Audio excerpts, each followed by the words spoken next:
What's going on, man? I'm K Rose. It's another episode of Hoop Fans. I'm here with my guy. That world, it's Matt. What's going on, bro? Nothing too much, bro. How are you? Chilling, bro. I'm good, man. Let's get right to it because we got a lot of content, a lot of things to go over. Another episode Yes, of Hoop sir. Fans. So, bro, I thought the best way to really start this episode off is to talk about some current events that's happening in the NBA world, Hmm. and some hot topics. Let's start off with some hot topics. Let's go. You already know, bro. I'm a Los Angeles Lakers fan. That's my squad. I'm a ride or die. I've been a long time Lakers fan for a very long time. Hmm. And I watched, as of this recording last night, their game against the Phoenix Suns, in which the Los Angeles Lakers lost 125 to 108. And the biggest thing I really want to talk about now, bro, is LeBron's performance this season. Did you see any of the game last night in which LeBron scored 10 points? He shot 3 for 10, 3 assists, 3 turnovers, 0 rebounds, and really just a very lackluster effort on his behalf last night. Did you see any of the game last night, and have you seen any of his performances this season, and what are your thoughts on them? Yeah, man. My thoughts from last night. I got in late. Watched pretty much the whole second half. I think it's time. I think it's time for him to, hang it up. I think those stats, you just rattled off. Like one could say, oh, he's coming off injury. He may play limited minutes, but he played 31 minutes. Um, yeah, I completely see, what you're saying.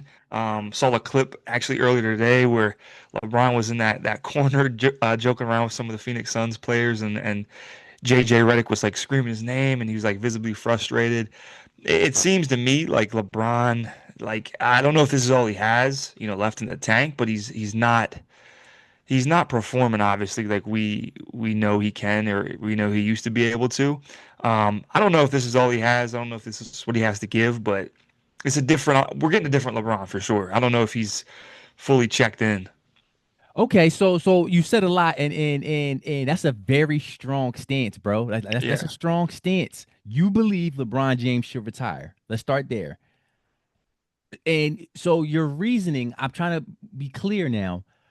Do you think he should retire because lack of ability, or do you think he should retire because of a lack of desire or a lack of effort or a lack of he's not Hmm. checked in? What's the main reason you feel he should stop? It's funny.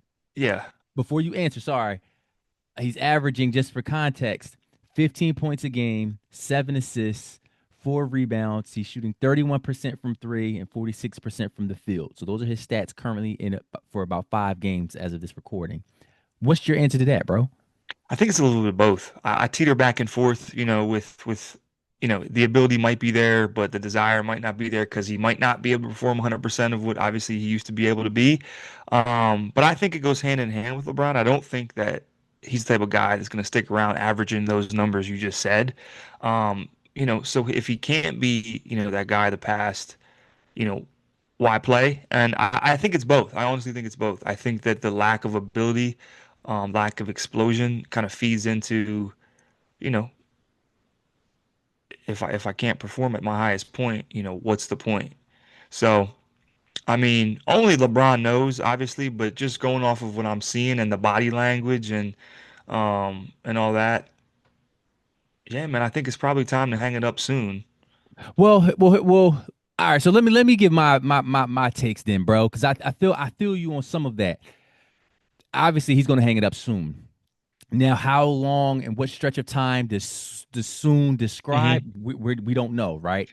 In my opinion, there's so much with this, bro, and I felt like so much of it was baked into last night's game when I was watching, because when I watched LeBron last night, and as I've watched him this entire season, obviously we spoke about him coming back from injury and starting the season late, right? Hmm. And for these games, it seems he's trying to incorporate himself into the offense, right? Into the flow of the game. So every time LeBron catches the basketball, he's really looking to facilitate and get off of it very quickly. He's not really hunting for his own shot. Very rarely do they throw it down to him in the post and then he exploits his matchup. But very rarely are we seeing LeBron even bring the basketball up the court. Hmm. So it's been very alarming to me because at first I was like, okay, maybe he's not in the greatest shape yet, so maybe he wants to get his cardio up, not overdo himself in these first couple of games. Try to get a rhythm with the basketball. Try to play off of Luca and AR, who have been playing very well offensively.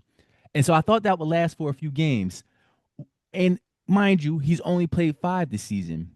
What's alarming to me is that I'm not seeing the switch. Like I'm not seeing like I thought I would have seen the switch by now in which he would start hunting for his own offense, in Yeah. which he would start looking to be more dominant with the basketball. I'm just very shocked to see him play very passive. And last night was a huge example of this because entering the fourth quarter, he had 4 points. Any Right. Hoop fan that's been following the game knows that LeBron has this crazy streak of scoring 10 points in a game. It's like 800. I don't even know what the number is, but it's a very long number. And he's had this streak, and it was in jeopardy going into the fourth quarter last night. Yeah. And just as I suspected watching that game, the entire three quarters preceding the fourth, he was very passive. Going into that fourth, we saw LeBron James hunting for his shot because he didn't want to lose that streak. Right. Did you like? What are your thoughts on that? Well, first, I mean, for one, like, when have we ever seen LeBron James enter the fourth with 4 points? Like, it's been the streak is 1,200 games. Since January of '07, 18 years it's been since he scored under 10 points. So like that's the answer really. But like and then you feel like the pressure. The pressure must have been insane. Like, can you imagine like him not getting the streak last night and then being like, yo, it's over? That would have added more fuel to the narrative, right? Like it's over. Like he didn't score 10 points. Like his stats were so poor.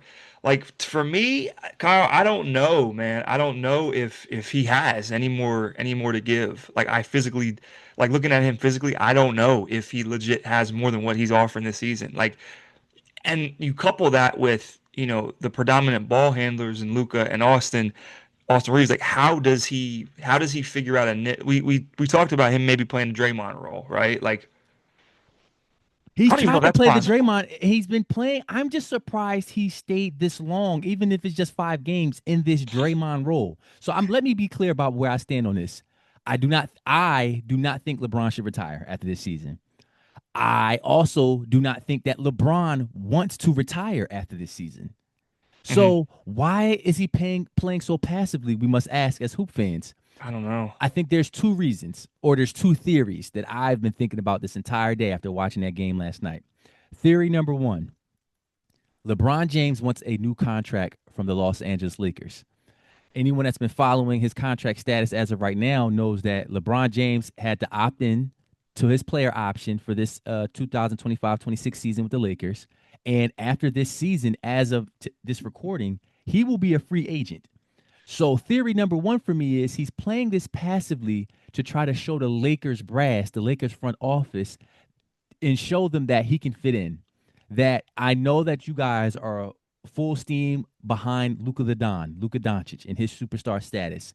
AR Austin Reeves, his explosion as an offensive player and as a player in general, as an all-star, means the Lakers are going to be very much behind him as well. I know that you guys are behind them. I'm trying to show the Lakers front office that I can fit in. I don't have to be a distraction. I can help this team win at a high level and not I don't have to be the LeBron James in terms of having all the attention on me as it has been the past 20 or so seasons. Hmm. That's theory number one, that he's trying to show the Lakers that so that they offer him a new contract after this season, right? Theory number two, in my opinion, he's trying to send a message. One theory one, he's trying to send a positive message. I want the contract from the Lakers. Theory two, you guys are doing too much for Luka Doncic. It's too much Luka the Don. It's too much Austin Reeves. It's too much. And I'm going to show you that without my contributions, if I'm not aggressive, if I'm not dominant with the basketball, if I'm not hunting shots, that we won't have the success that you guys are looking for. Any of those theories make sense to you, bro? They do, but like they make sense, especially from like the brain of LeBron James. I feel like it would make sense.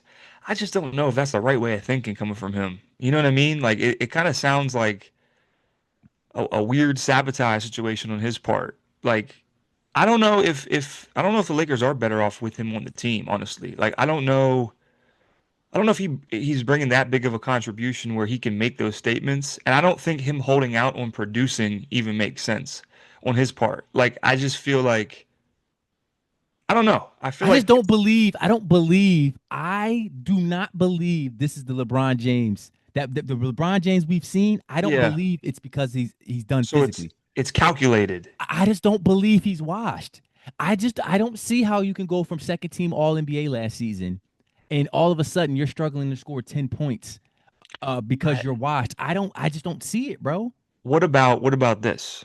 What about he's still injured and he's still aching, he's still playing through pain. You couple that with him being 40, about to be 41 in like 3 weeks. Like I also think about that too. He's not 100% and he's trying to just like bear the brunt and get out there. I don't know. My pushback to that is the Lakers were having a lot of success before he came back. If he Hmm. is still not 100%, it was no reason for him to come back so soon then. In my opinion, the Lakers were winning games. So Yeah, prior to this loss last night, which showed a lot to me, the Lakers won a 7 game win streak. So right. it was no if that is the case, he needs to sit out because the Lakers clearly can win without him. And they've built up enough of a cushion to where Yeah. even if they went on a losing streak, he still has time. So that's where I combat that with like if that is the case, why would he still try to get out there and then still try to prove that he's uh like you guys need me then? You know what I mean? That probably kills theory too. I truly believe theory. See, it's weird. It's just weird, bro. And But we but I could don't talk. put it past him. I don't put it past LeBron. Like these could be very valid points. It Like could be a calculated move. It's yeah, very weird. We could talk all episode about this. I guess to say that excuse me, to close it up. To close the topic, me personally, I just don't believe he's physically washed. And after seeing some of his attitude and how he was his energy last night when it came to just like not being engaged, yeah. I was just like, what is going on? I know, I It know. just felt, I don't know if we should start looking at the Lakers and seeing, is he actually a little upset at how much power Luca has within the organization now? Like I didn't want to believe that before, but after last night, I'm looking like, bro, it's something there. It's Yeah, something there. Um, but enough Lakers because we could talk about Lakers all day. Moving on, man. This is the quarter point of the season. And it's been a great season so far. Like a lot of great things going on. I wanted to talk to you, bro. I don't know if you have a list or anything. Let's I talk do about all-star selections, bro. Quarter of the season. I think this is a good amount of time to have a great sample size. for Bro, sure. give me your you want to start Eastern Conference or Western Conference? What you want to start? Well, And we'll do let's starters. start We'll do starters to start. let's start with the East. And hoop fans like Kyle knows this. All-star voting and just all-star like talking about potential all-stars is like one of my favorite things about the NBA. Like I love it. I don't know why. I've loved it for years. Start rounding out my all-star starters. I got Tyrese Maxey, Of course. Cade Cunningham, and hoop fans, you guys might call this a little crazy, but I got Jalen Johnson at the three. Starting in the Yeah, East? I got him starting, man. Okay, Got okay, him okay. starting. I got Okay. Giannis at the four. Okay. And then the five is where it gets a little odd. I feel like you could have Jalen Duren there. Now, mind you, bro, I do want to just give you some context. This season with the new All Star format, and we'll get into that. It's Yeah. positionless. It's not based on positions, Oh, for real? Okay. Because I saw like the 16 by 8 thing where they got the international team as and well. we'll So and that's we'll a yeah, and yeah. we'll talk about. I'll explain that. But the starters and the reserves, they're just it's positionless this season, Okay. so Okay. it is not based on an actual format of positions. So then let me just put Jalen Johnson there at the we'll go Jalen Johnson, Giannis, Maxi, Cade, and then this fifth spot might be a little I don't think it's hard. I don't think it's hard. I think you're missing one very key I might guy. go Donovan Mitchell. I'm about to say. I think you could go Donovan Mitchell. I think you can go Jalen Brunson. Um, Yeah. I think those two would be the off the top of my head the top two, I would say. So give me your five. Who's your fifth? Donovan Mitchell. Yeah, I'm not gonna lie. I did forget about him when I was rounding out those guards, especially with Maxey. He could arguably start over Maxey. I think so as I well, think you bro. gotta put Maxey in the starting lineup, but it's tough. I think when you look at excuse me, damn, I'm all coughing. I think when you look at um success of their teams, I think so Uh, for me, my Eastern Conference starters would be Donovan Mitchell. They hmm would be Jalen Brunson. hmm I would put Cade Cunningham as my three. Okay. Giannis has to be the four. And to round out my five, Let's hear it. I gotta hear this. I think I would go Jalen Brown. Okay. I think I would go Jalen Brown. He's having a hell Uh, of a season. he's having a great season. He's having a great season. So I think those would be my Eastern Conference starters. But I do think we should talk about the new format, right? It's So it's it's crazy. It's a little weird, but I it's like it. definitely a little weird. It's definitely a little weird. So, like you explained, there are going to be three teams, correct? Hmm One Yep. team of eight international all stars and two teams of hmm eight American stars, right? And they're going to play like a Yep. round robin type of event where they play a game. Whoever loses the one game advances to the championship against the other team, right? So there's like it's like America versus the world. hmm Um, One thing of note with this new All Star format is that obviously it's the fans, it's the coaches, and the players that are going to ultimately determine the 24 players selected to be All Stars. If there is an imbalance, meaning if there isn't perfectly 16 Americans and if there isn't perfectly eight international All Stars, the commissioner will have the ability to round out the teams himself and add additional guys. For example, if there's 10 international all-stars this season and only 14 American all-stars, he will pick two American all-stars to add to the event. So just to give some context. I like it. Um, so with that being, and again, a big part of this is also with the All-Star starter voting, it's not based on positions as it has been historically. Hmm So any five can actually be an All-Star starter and any seven. We could have a lot of guards in this event. If it comes to that. So Yeah. so again, so let's compare our teams. I got Jalen Brown, Jalen Brunson, Donovan Mitchell, Giannis, and Cade Cunningham. You have So let me ask you this real quick. In the West, you got quite a bit of European stars in the West. Meaning our Western Conference All-Star team can be guys that like you know what I'm saying? If you got Shea, you got Joker, you got Şengün, Wemby when he gets healthy, representing the world, the West is going to be a separate group of guys possibly, right? Like maybe all-stars that you might not even. so what do you mean? What do you mean in terms of So if because we're doing 8, 8, 8, 8 Europeans, or eight, Australians or like a couple let's just Australians. go It through could it. Let's just just go through it. yeah, So if we pick the starters, the locks, let's pick the West All Star starters. Shea's going to be a West All Star starter.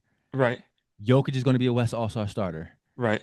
Um, I think would you put Kevin Durant or Şengün? I think somebody has to represent the Rockets. I put ooh. That's a tough one. Probably Şengün, honestly. I mean, his numbers are better than Kevin Durant's right now, even though Kevin Durant's like scoring higher clip. But like, just from a do it all standpoint, man, I think Şengün represents them. Şengün deserves it, and Yeah, I think we are going to give him that. I don't obviously with the voting, Kevin Durant is going to kill him in votes, and Kevin Durant's probably going to be an All Star starter right. just based on votes. But if we had to pick Şengün, hmm um, Wemby, if If he's Wemby can get healthy, back, yeah, if if he he's can get back healthy, and actually be healthy, so Ant is going to be a starter for sure, and if I'm looking at the Western Conference standings right now, it gets it it gets interesting, bro, because Yeah. so Şengün, Jokic, Shea, Ant, I think they're locks. Who's the fifth? Luca. Luca. Excuse me, Luca. That's it. That's it right there. Those are yeah. So that's those are the five. They're So if you got five, well, four out of the five that are, you know, well, three out of the five, because we said Kevin Durant over Şengün, the world all-stars, the eight world all-stars, that's more fun. Yeah, let's pick them. you know what I mean? Like that's where I get confused because Joker, Shea, Şengün, Wemby, those are all world guys because they're from Europe, or Europe or Canada in Canada Shea's or case. yeah, like so it's like that's where I get so somebody like on the West and East is going to be like maybe a first timer or like because it So leaves or a young so let's pick them.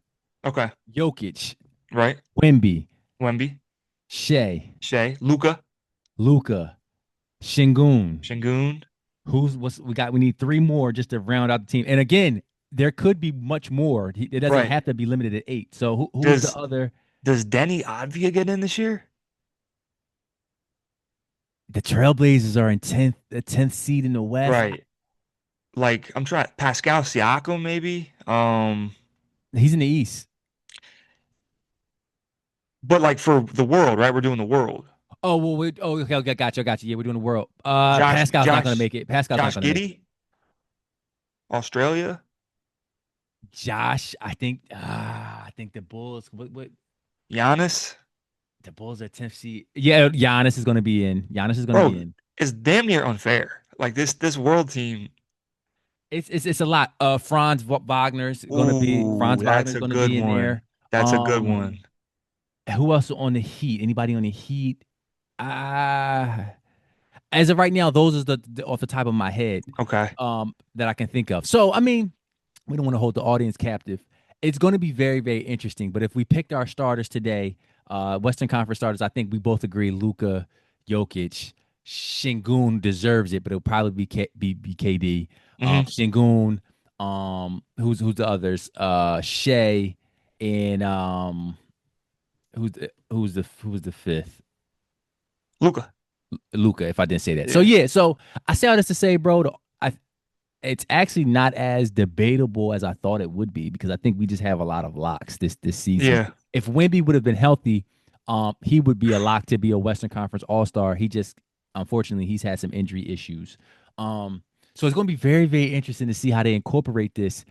While I do think the international team will have a lot of the stars, like the super duper stars on the team, Hmm.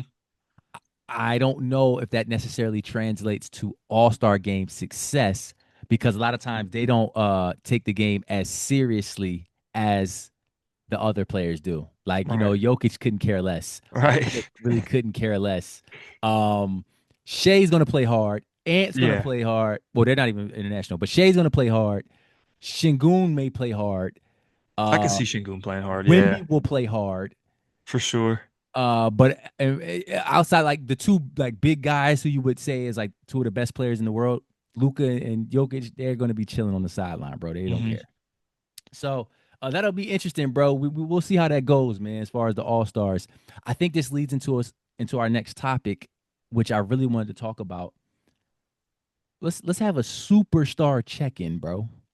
Okay. How many superstars are there in the NBA currently? And what criteria should we use to discern whether one player is a superstar or not? So first I I ask you how many of them yeah. and what do you use as your criteria? I love this question. I think it's so debatable. When you talk about especially like older superstars, middle-aged superstars, and like young superstars, because we got a good range of them in 2025. Um, I think there is. Ooh, this is a tough question, man. Let me just kind of do this a little bit. Joker, Shea, Giannis, Luca, Are we talking currently or like hurt guys too? I'm talking about currently. Currently. Okay. Currently. Ant-Man as 5, Donovan Mitchell 6, Donna. Okay. Okay. Okay. So. Okay. Wemby, Wemby 7, Okay.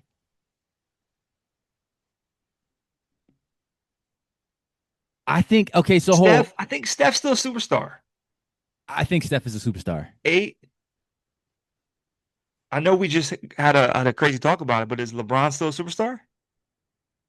Okay. So let's talk about it. Let's talk about it. All I right, would eight, also. 8. We're at 8. We're at 8 right there. So 8 is where we had. But I don't think. I want to. Let's debate a few of them Okay. because I do think the average hoop fan would debate if Donovan Mitchell is a superstar or not. Man. Okay. And So this talk goes, to me. Why do you believe he is a superstar? I think we talked about, things that discern the superstars. I think that he is ingrained in the fabric of Cleveland. I think they have welcomed him with open arms, as the next coming superstar since LeBron's exit. I think that he's filled those shoes nicely. Obviously, he hasn't had a whole lot of playoff success. The numbers are eye-popping. He's put up a 70 ball. He's put up, damn near 30 a game for close to 3 years. Um, I think that he is obviously the number one option on that team. Multiple seasons with like top three Eastern Conference squads, in that Cleveland Cavaliers. So yeah, I mean, I think that's what kind of Constitutes him being a superstar. yeah, yeah. So, and I think I want to piggyback off of that, like because when I was thinking about this question, a lot of the things you've named, right? I think certain criteria that I would use to describe a superstar is: are they the number one option for their team? Hmm. Are they one of the most?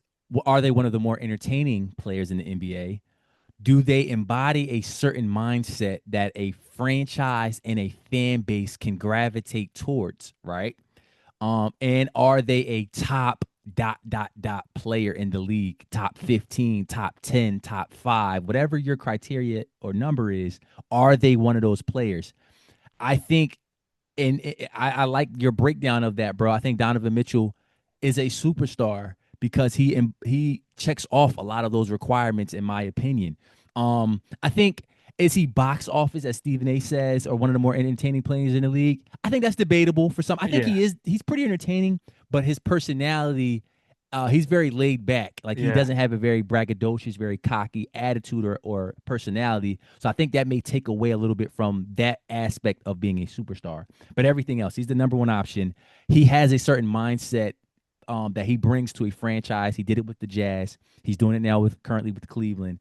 That fan bases can get behind, and he's definitely a top 10, no less than 12 player in the NBA. So he's a superstar. Uh, I would also add to that list that we've added that we came up with on the fly, bro. I think someone like Tyrese Maxey. I think Tyrese Maxey is a superstar in the NBA, bro. yeah. For No, I do everything too. I just stated. Yeah, For everything I just stated, I just think that when you think Philadelphia right now, you think the Sixers, you think of Tyrese Maxey, for sure. which isn't an easy feat given the fact that they've had a former MVP in the last few seasons in Joel Embiid on the Yeah. team. But the fact that his production, his level of play, his mindset, his availability, Hmm. um, I think Tyrese Maxey fits all the criteria as well, and he's entertaining. Yeah. No, Tyrese, that's a great point, Kyle. Tyrese Maxey's emergence, it was like it's almost like, okay, like how did he do this? Like, you know what I mean? It's like he just worked his ass off. I mean, the talent was obviously always there, but it's like gradually every year, boom, boom, boom, and then things just fell into place. Nobody wants to see Joel Embiid go down, but he took that as like his opportunity to be like Philly's new shining star, like, and that's what he is. So you're absolutely right. Bro, and they got him with the 21st pick in the draft. Like he Right. was picked 21st. There were 20 players picked before Tyrese Maxey. So they got a steal. Like, Oh and he's yeah. truly a superstar in my opinion. So to answer this question, how many superstars in there are there in the league? I don't believe LeBron James, as it stands, play wise, production wise, he's not a superstar as it stands today, as of Hmm. this recording. No, I This agree. could change. He's everything in terms of box office and the mindset, but his play is just not one of a superstar at this current moment. So I guess we could say give or take 9 or 10. I think we got Right. to throw Jason Tatum in there, even though he's currently hurt. Yeah. Obviously he was a superstar before he went down. Um, so how many are debatable? We just debated or went over Donovan Mitchell. How many people are debatable as a superstar today? I think there's a couple. I think there's quite a few actually. Name some Debatable for me. Give me super. some. Jalen Brown, Zion Williams, John Morant, Devin Booker, uh, Jalen Brunson, Karl Anthony Towns. Oh, Jalen Brunson. No, no, I don't. Okay, so hold. Let me stop you. Jalen Brunson is a superstar. You superstar?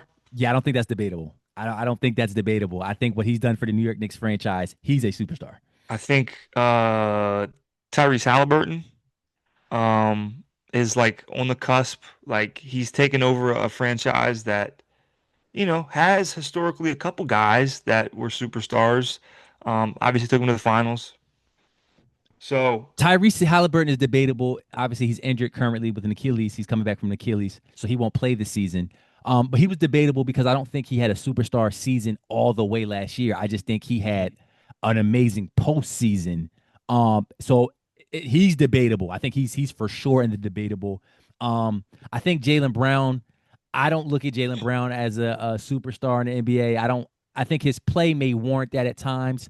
Um, but I don't know necessarily if he's even the best player on his team. right. And I don't know if I would say that the Celtics have two superstars. I would say that Tatum was the superstar. Jalen Brown is the really good star. Okay. So there's a few that are definitely debatable. I'm trying to think who else you Devin stated. Booker? I don't think D Book can Yeah, count as a superstar. I don't think he is either, but like He's not ar far off. arguably might have like the criteria. He might meet that, but I know what you mean. Like I just don't think he is either. Um and the correction, I said Zion Williams, Zion Williamson.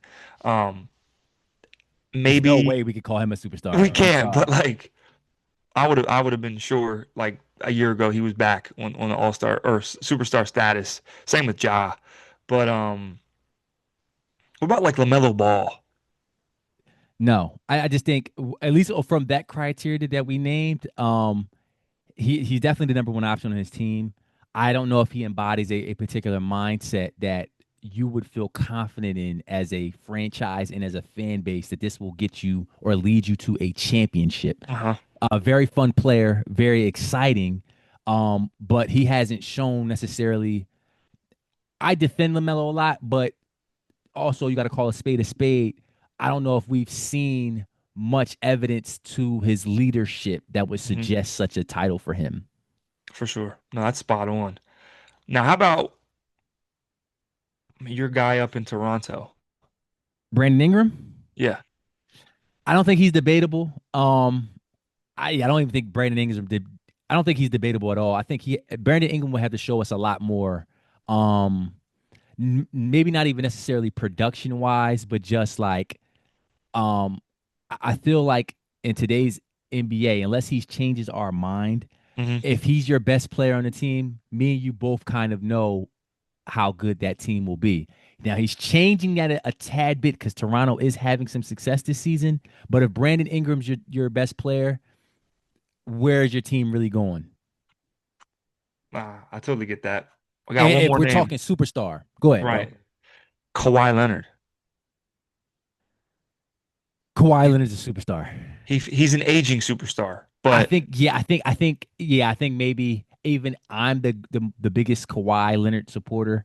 yeah, I don't think, yeah, you're right. I think he may have aged out of that superstar status, but he's a very, very good star. there's a weird bucket of like those aging superstars like Harden, KD, LeBron. LeBron, Steph. Like I don't know if DeMar DeRozan was ever in that bucket, but like he's an aging all-star, I'll say that. I thought that was a pretty good topic because it's like one of the main reasons I thought about that was because I saw I forgot who had the quote, but someone quoted they were speaking about Giannis and they were saying Giannis is a generational talent. And then I saw someone on Twitter retweet it and basically disagree and say anyone that calls Giannis a generational talent doesn't know what a generational talent is. It was just something of that effect, right? Let me ask you, bro. Uh, is Giannis a generational talent? And what is the difference between a generational talent and a generational player? Mm, it's a great question. So let me break that down a little bit more. I think that a generational talent is usually talked about with like great potential and what could be like in the future. Um, I think that a generational player is like an individual who's like established an outstanding career, like superior to their peers, right? So I think Giannis fits like the generational player mold more than a generational talent. Um, but I do see how they can be confused. You know what I mean? No, I agree. I agree. I think you broke it down perfectly, bro. I I think when you talk about generational talent, right, and we have the benefit of hindsight, um, I think it can kind of get confusing, right? Right. Because, like you said, Giannis has become a generational player. Like he Hmm. is a generational player. He is a player that will define a generation. We Right. usually say that that's like what, like maybe the past 10 years or the like a span of 10 years where he'll be a player that we have to bring up when you talk about NBA basketball during that time. So he's a generational player. But when Giannis wasn't drafted, he was not a number one pick for a reason Right. because a lot of people didn't necessarily see the generational talent in him Right. at the time, unfortunately. Right. Right. Yeah. Yeah. That So, for was. example, like I think that Anthony Davis, who was kind of similar and mirrors Giannis in some ways, drafted a year before Giannis, he was a generational talent Hmm. because what he did at Kentucky was unlike what we've seen from many one and done players. Like he had an amazing season, won the national title with Kentucky, led the Hmm. entire nation in blocks, like Hmm. led whole entire Division One programs uh in blocks. Like he was a generational talent and became I don't know. Is Anthony Davis is a generational player, right? I think so. Okay, I yeah, think yeah. so. I would say Yeah. so. I would say so. So he was both a generational talent and a generational player. Yeah. Yeah, you're right. I mean, you're spot on with that. I think like Wemby fits also that mold in a way. Um, Taking it way back, I think that they looked at like Greg Oden in a way like that, where like he could transcend that like that neo center position. I remember them like comparing him to like he's the next Bill Russell or something like that. Yeah, But yeah, like, yeah. but I always feel like we do that with bigger players, like guys that are huge, but also able to play like multiple positions or like just multi skill set. Have are able to play defense and offense just as equally. I feel like do we get that in the guard position a lot? I don't. I that was another topic that I saw on the internet recently, bro. So I'm glad you brought it up. I think we. It's. I think. I think my short answer is not as much. Hmm. And I think for a lot of the reasons you stated, I think when you're speaking about talent and being able to predict and Hmm. see in the future, I think it's just much easier to see and look at a player physically Yeah, and see if he uses that potential, he can become this, right? yeah, Or so, for example, if you're a 7 footer and you can handle the ball and you can shoot it a little bit, it's much easier to see that when you're a young player versus, even if you're the greatest guard ever, it's harder to tell necessarily if that's a talent that's generational because that's true. it's just not the same, right? Yeah, But let's talk about some of the guards in recent years, right? I think Derrick Rose was looked at as a generational talent for coming sure. out of I think Allen Iverson was looked at as a generational talent as a guard. What about Kyrie? I think Kyrie. I think Kyrie may have you have I to think look he at him like that as was. well. I think yeah, yeah. I remember the hype surrounding him, coming out of Duke. Even playing limited games at Duke, he was still like this guy's a sure thing. Like Number he's, one he's pick after 11 games at Duke. yeah. I'm gonna throw a name out there the Hoop fans obviously remember, but like I remember looking at like Draft Express they always had like their comparisons for like the college players. I remember Victor Oladipo, they compared him to Michael Jordan coming out of Indiana. And I was like, there's no way. Like there's absolutely no way. And he had a couple good years, but like No, Vic was good. some Listen, yeah, there's no shame in not being as good as Michael Jordan. Like yeah, there's because really no one is as good as Michael Jordan right. unless except for a few players maybe. But Vic was good, but yeah, that's an insane comparison. That's like a It's high, that's yeah. like a ceiling, like high ceiling type of future projection. Or like Dante Exum, they compared him to like Kobe. They Remember, absolutely compared Dante remember Exum to that? Kobe Bryant. I remember that, and I remember at the time I remember trying to see it. I remember watching the highlights and looking for it. Like, okay, let me see if I'm missing something. Yeah. And only thing that I saw at the time was that he was a taller guard. Yeah, Like he had some length. he had some length as a guard, Yeah. but I outside of that, I didn't see it. Yeah. That brings up. I'm glad you brought up Kobe. Is Kobe was is Kobe a generational talent? I generational talent. I don't think he's a generational talent because I think there was a lot of question marks when he came into the league, and I think he just worked for every bit of it to become the player he was. See, I think for me, I sway back and forth on this. Okay.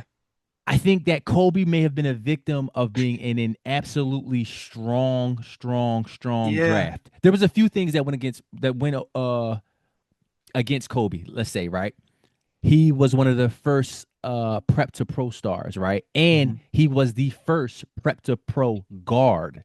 So Hmm. I think that kind of maybe it skewed people's viewpoints on him in high school. He also came out in one of the strongest drafts in NBA history, right? When you have Allen Iverson going number one, when that draft also includes Ray Allen, Right. Marcus Camby, Steve Nash, Peja Stojakovic, Jermaine O'Neal. Like when you talk about that draft, and that's just a few of them. Stephon Marbury, Kobe came out in a strong draft, so I don't think he was picked as high either. But I do think for him to be picked 13 out of high school in that draft, Hmm. I would have to say he was a generational talent. I think anyone that That's a saw great him, point. I think when we also talk about like a lot of the people who evaluated him in Hmm. draft workouts at that time, they all say he had one of the greatest draft workouts ever. So I Hmm. think he was looked at as a generational talent. They just weren't picked very high in his day. That's a great point. Unless you were big, which Kevin Garnett was. Kevin Garnett wasn't even picked number one. So you know what I Right. mean? Um, Yeah, yeah. I think just kind of rattling off names like this, like Dwight Howard, um, Generational talent for in sure. '04. Amari Stoudemire, I think in like '02, he was looked at as like this is a man child coming out of high school. Like he was already insanely strong, could body anybody.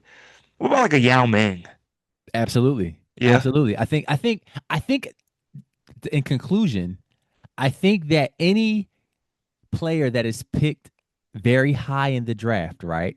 Any Hmm. young player that is picked very high in the draft, I think they're universally looked at as a generational talent, right? You named Dwight Howard and Amari. They were number one picks Hmm. for their draft. Um Yao Ming as well. Like I think anytime a team takes a chance on you that high, they're viewing you as a generational talent with that Hmm. pick. It's so interesting. It's so interesting how sometimes they get it spot on and then they just strike out with some number one picks. Like It's a crapshoot.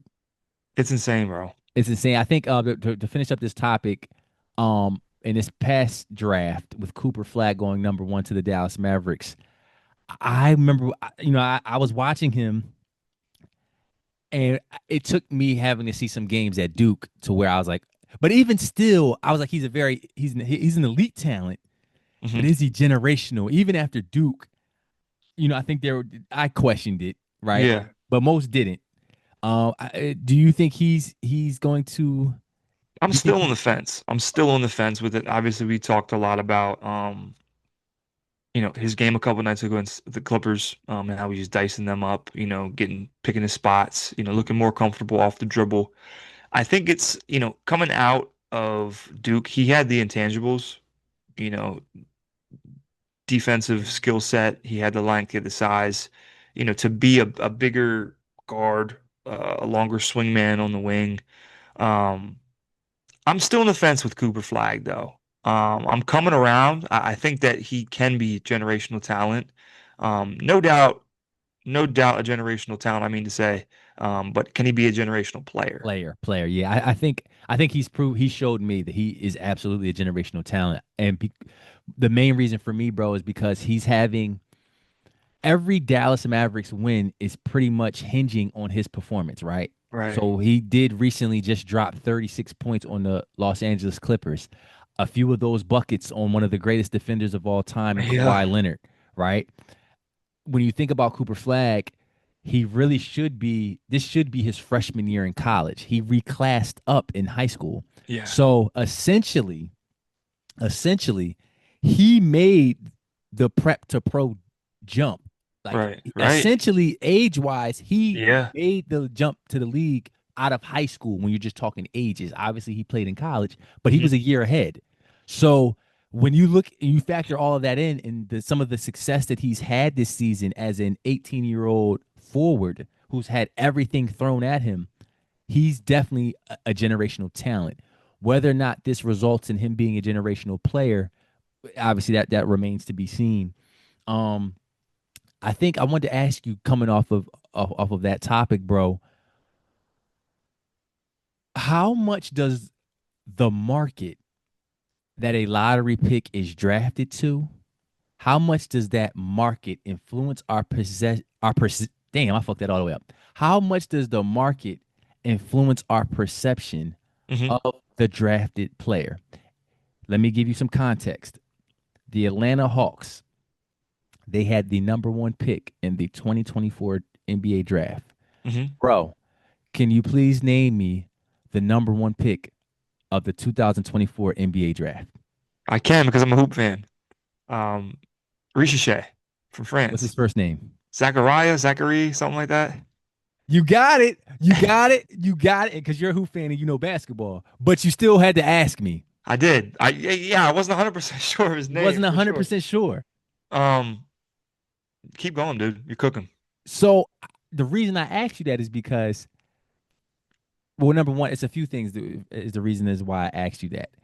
In what world today, in the social media era, Hmm. should we not for certain know the name of the number one pick in the draft? With in the case of Zachary Ricochet, Uh-huh. is it because he was drafted to the Atlanta Hawks? Is that the biggest reason why? I'm not gonna say it's the biggest reason, but it's pretty glaring of a reason. I think the biggest reason is just because nobody, paid attention to the market that he came from over in France. Nobody paid attention to maybe the pre-draft chatter, the videos online that surface of workouts or, the leagues he's playing in. But it certainly doesn't help when a guy like that comes over to a market like Atlanta. So I think it's a mixture of both with those.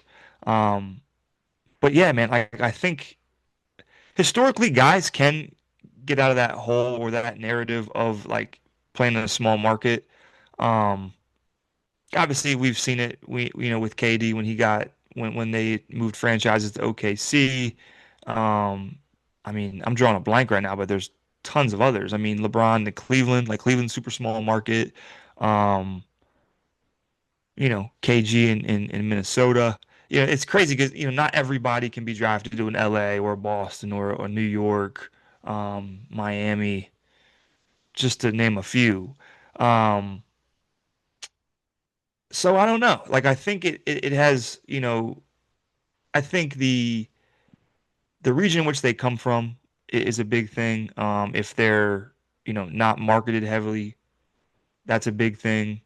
And it's kind of like when they pop on the scene and when people start seeing their, what they have, kind of like maybe a VJ Edgecombe. I know Philly's like a middle tier market, but now everyone's like, oh shit, like where'd they come from?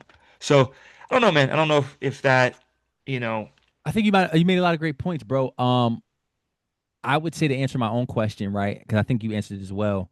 I think the market does influence like where they go to play, where they're actually selected does influence our perception of the player, right? mhm. But I also agree with you. A lot of the build up coming into the draft also plays a huge role, right? in the case of someone like Zachary Risache, I don't even know if I'm saying his name correctly, but if I am, he was the number one pick in the 2024 draft to the Atlanta Hawks. But no one knew at the time that he would be the number one pick in the draft unless you were probably an expert on the draft boards, Right. right? When he was picked, a lot of people, a lot of hoop fans, just casual people were like, who is this guy and where is he from? I'm still not even particularly too sure where he's from. I believe he's from France. Um, Yeah. and Yep. it doesn't help that his performance while being in the league hasn't elevated his True. stature either. Currently, this season, this is his second year in the NBA. He's averaging 11 points, 2 rebounds, and 1.5 assists.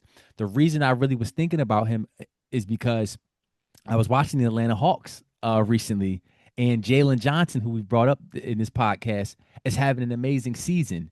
And I was like, hold up. They also have a number one pick on their team, and it almost is like he's an afterthought, bro. You're Like right.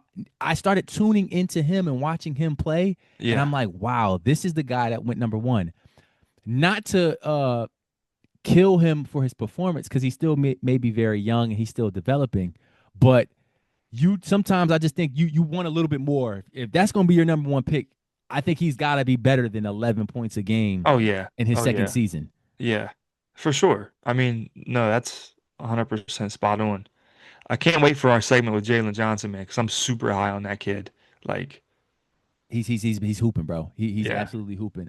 So to answer that question, I believe like the market does influence. I don't think, like you said, Atlanta really helped his case in terms of being known more.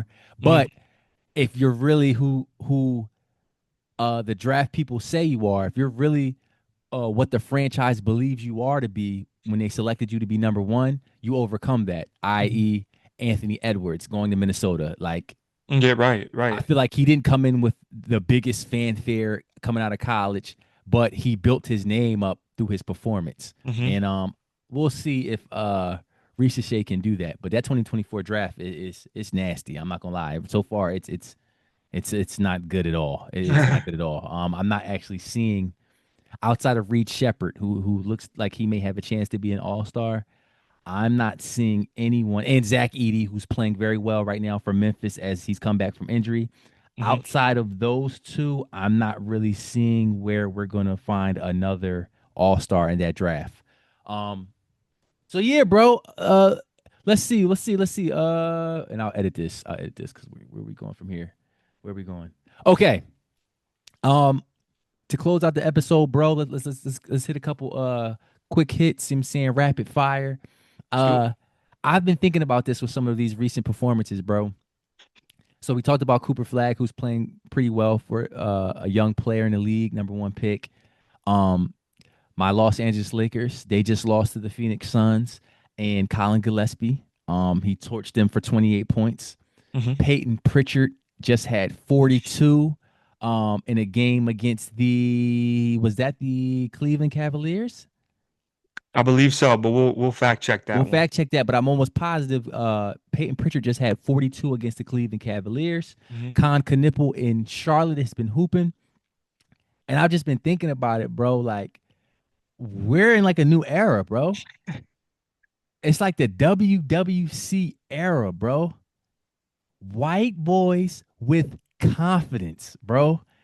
Like, yo, it's obviously we had the Europeans, Hmm. but like we've got some like American bred Right. white hoopers who are balling right now. Austin Reeves as well. Dude, it's crazy. I mean, there was a time period where I'm like, yo, they're cooked. We're cooked. We Like, were.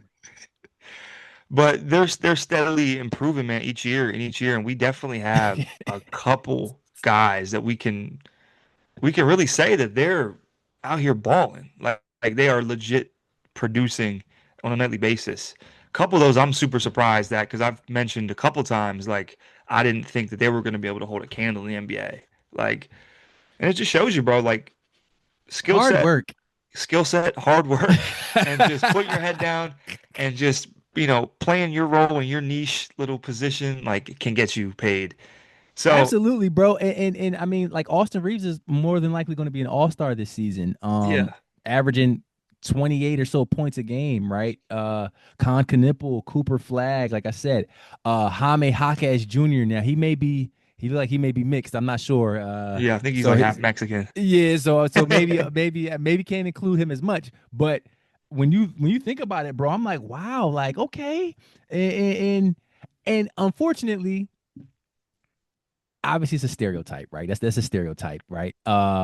But some of it was just by evidence as well. I don't think there were a lot of players in recent years prior where we could like name so many of them, right? I think the Bro, best we could have hoped for was Kevin Love back in the day.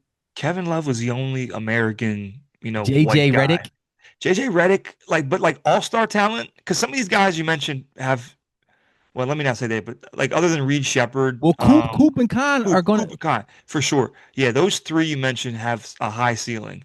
And I don't remember in recent memory a white dude that was like, from oh my, America. from America. Yeah, that's like, that's gonna be a perennial all-star one day, and maybe a generational player. Like I just you have to mention European whites. Like that's just They've been dominating yeah. in terms of that group. So I just thought that was interesting, bro. Interesting, bro. WWC era, white boys with confidence. They out there Trademark with that. wiggle. Absolutely, bro. Like they out there. They got wiggle. It ain't just a jump shot either. They got Right. wiggle. They got Got some bounce. They got flavor, handle. bro. It's very very impressive. Particularly, I know we joking, but Jaime Jaquez. When I watch the Heat, sometimes I'm just like, wow, he has a lot of game, bro. Yeah. Um, so uh, a few other things I want to talk about. Ty Lue. I was watching the Clippers recently. They were down 30 to the Miami Heat. It was a Yeah. lot of interesting things going on, but I think he is absolutely on the hot seat, and we may see him, unfortunately, lose his job very soon. I think that's on the way. I don't know if you have any thoughts on that, bro. You know Um, what? I do see it. I can like visualize it. I can just like see the headlines like Ty Lue out in LA or something like that. I think I don't so. know if his mind is elsewhere. Obviously his name was drawing some buzz, in that whole in that gambling scandal. You know, pair that with the Steve Ballmer stuff, with the Kawhi stuff, and then on top of that, they're just having a horrendous season. Like, they're not playing well. Obviously, they're an older squad. Injuries are happening left and right here. It's a question mark who's in the starting lineup. But I got to use this time, man, to shout my boy Nico out. He had said that they need to trade Kawhi and John Collins for Giannis. I could see And it. I think a shout out to Nico. Um, I don't know about that particular trade. I think that's very interesting. I think that the Milwaukee Bucks would be insane to do that. Right? But I do think we can end this here. There has been some chatter in terms of Giannis recently scrubbing his social media, his Instagram of a lot of Bucks pictures, a lot of hmm Bucks like information, right? And currently the Bucks are, I believe, the 11th seed in the Eastern Conference as it stands today. So they wouldn't even make the play-in if playoffs started today. So they've been struggling. So I do think we're going to see a lot of Giannis Antetokounmpo trade rumors, trade prospects coming up in the near future. hmm Um, and if it can get him to the Los Angeles Clippers, that would be something. I just don't think that you make that trade and get rid of Kawhi. I think if for the Clippers, you want to keep Kawhi and bring Giannis. hmm So that would be interesting. That would be interesting. Um, anything else you got to say for the hoop fans, bro? Man, let's just keep this season rolling. Obviously, it's been great basketball. That's all we want to see. That's all we want to see. Absolutely. And we'll have a lot more topics moving forward, man. I think For this has been a sure. great episode. Another episode of Hoop Fans podcast. I'm K Rose. That's your boy Matt. We out.